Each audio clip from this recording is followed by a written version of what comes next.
Καλησπέρα φίλοι και φίλες. Υπέροχη μέρα σήμερα. Βλέπουμε ότι το bitcoin έχει κάνει μια βουτιά της τάξης των 10% και αυτό έχει οδηγήσει την αγορά, τουλάχιστον όχι σε αρκετά νομίσματα, να πέσει κατά πάρα πολύ, ειδικά στα meme tokens βλέπουμε.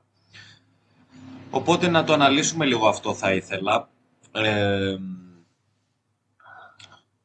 Σε γενικές γραμμές, αυτό για μας είναι opportunity. Όποτε βλέπουμε αίμα, καθώς γνωρίζουμε ότι βρισκόμαστε σε ένα bull market, είναι opportunity. Που σημαίνει ότι εγώ εδώ, σε αυτό εδώ το σημείο, όσο εδώ το bitcoin νταμπάρει aggressively, αγοράζω. Που σημαίνει ότι υπάρχουν αυτή τη στιγμή πολλά tokens, τα οποία βρίσκονται σε buy zones ή μπαίνουν σε buy zones. Για παράδειγμα, το Floki θα έλεγα ότι μέσα σε αυτήν εδώ τη ζώνη είναι buy. Τώρα, άμα θέλετε για memes, το ίδιο και το When. Το When είναι buy εδώ. Bonk επίσης. Pepe επίσης θα αγόραζα σε αυτό το DAM, άμα θέλετε να ασχοληθείτε με memes. Τώρα, δυνατά alts, τα οποία πάλι βλέπουμε εδώ ότι ήταν πάρει πάρα πολύ aggressively το BTC.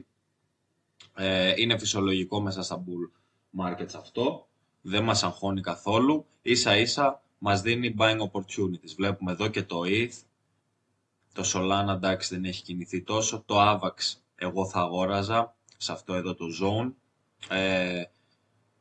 Κοιτώντας για τιμές πάνω από $100 μετά, έτσι. Εδώ τώρα μας δίνει η αγορά την ευκαιρία να αγοράσουμε aggressively. Ό,τι AI υπάρχει εδώ, Prime επίσης, RNDR, NEAR, όλα αυτά εδώ τώρα δίνουν entries. FED το ίδιο. Όποιος ασχολείται, PAL, DChat, GPU, OPSEC, ό,τι θέλετε εδώ από AI, τώρα μας δίνουν entries. Εδώ είναι buy zones. Επίσης, τα gaming tokens και αυτά το ίδιο, θα έλεγα ότι εδώ δίνουν buy zones. Μας δίνουν την ευκαιρία να αγοράσουμε. IMX και IMX καλά πάει. Gala το ίδιο. Οπότε με λίγα λόγια, αυτό που θα ήθελα να κοιτάμε τώρα που τα πάρει το BTC είναι να αγοράσουμε, να κάνουμε ads στα bags μας. Μην τρώτε FUD ότι όλα καταραίουν επειδή τρώει ένα 10% dump το BTC. Παιδιά, 10% είναι, δεν είναι τίποτα.